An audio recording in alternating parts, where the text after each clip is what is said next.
Senator Kennedy.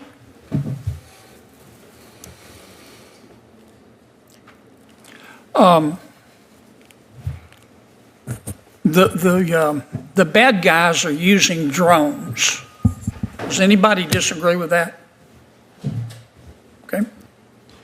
And the federal government has the authority to fight back, does it not? But state, nobody disagrees with that statement? Sure, Professor. I would say within limits, yes. Within constitutional limits. Okay. Do any of you disagree with giving state and local law enforcement the authority to fight back? Again, within constitutional limits. Okay. Tell me what your constitutional concerns are, Professor. So I have three primary concerns. The first has to do with the Fourth Amendment and the conditions under which a warrant is required and a general warrant is forbidden by the Fourth Amendment. So in this particular case, it's important. Professor, before you give me one of your lectures, are you saying that we should require state and local law enforcement to get a warrant before they fight back? It depends on the condition. So in an exigent circumstance or something along the border. I'm aware of the exceptions to the warrant requirement. But you, generally speaking, you want to require them to get a warrant. Only for the search of a device or the seizure of property. There are also due process implications of that. Mm-hmm. Okay. You started to mention another one of your objections. First Amendment. First Amendment. Okay. Any others?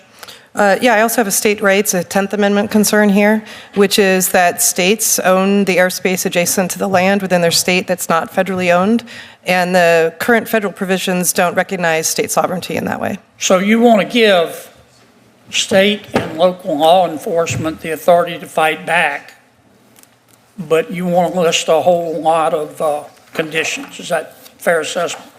Not a whole lot, but some. There needs to be a nexus to the facility. It can't be any drone anywhere in America if you're concerned about a particular facility, but right now it's too broad. There have to be acknowledgments of First Amendment concerns. So for instance, limiting the covered facilities to the experience and logic test which the courts use for right of public access, or prohibiting media bans across the board, or setting a time limit before and after special events so they don't extend extensively. This is what a number of state measures already do, and I'd like to see that at a federal level and apply to bring this within the constitutional limits. Sounds like a lot of conditions to me.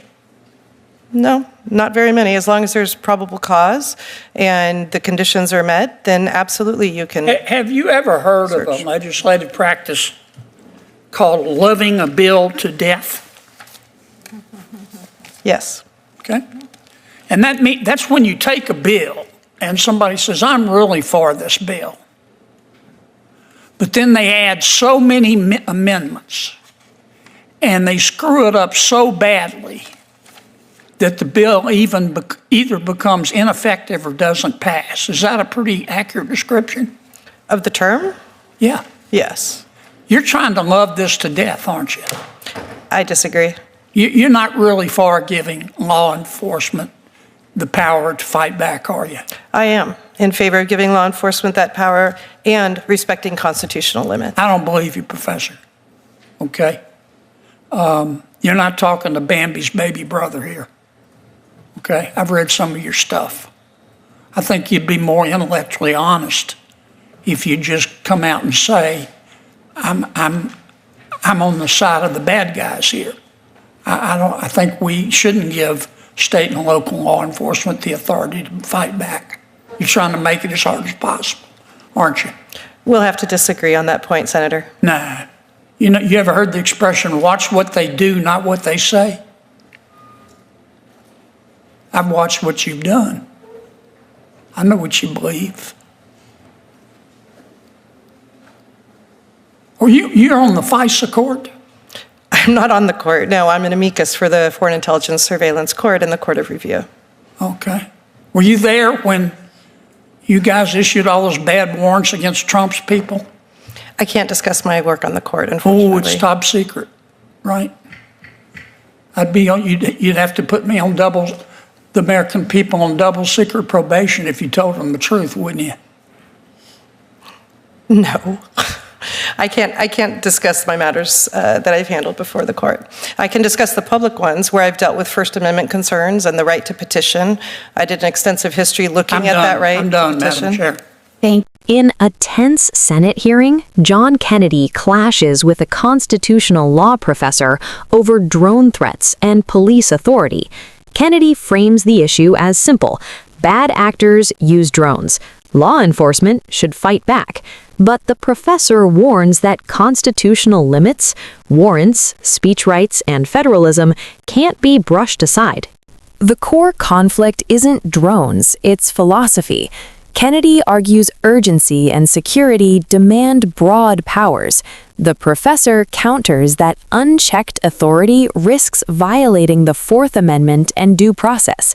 This reflects a long-standing American tension, how far government can go in the name of safety before liberty is compromised.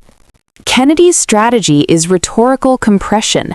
By calling constitutional safeguards conditions, he reframes them as bureaucratic obstacles rather than legal guardrails. The professor insists they're essential constraints. This clash shows how political debate often reduces complex constitutional doctrine into emotionally charged binaries: protect people or protect rights. The senator's love a bill to death analogy reveals his suspicion that legal nuance is a covert tactic to block enforcement. It's a familiar populist critique of academia. Experts complicate solutions to avoid action. Yet constitutional law, by design, complicates power. That friction is not a flaw, it's a feature. Then the exchange turns personal. Kennedy accuses the professor of siding with bad guys, invoking national security and even intelligence court work.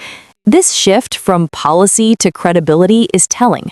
When arguments stall, legitimacy becomes the battlefield, who the public should trust to define risk and rights.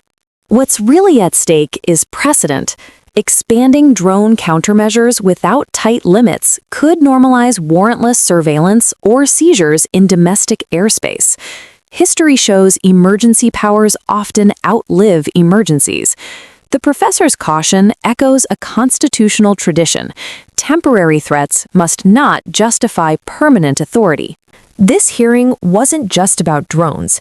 It was about whether security should override constitutional friction. Kennedy says constraints endanger safety. Critics say unconstrained power endangers liberty. So here's the question.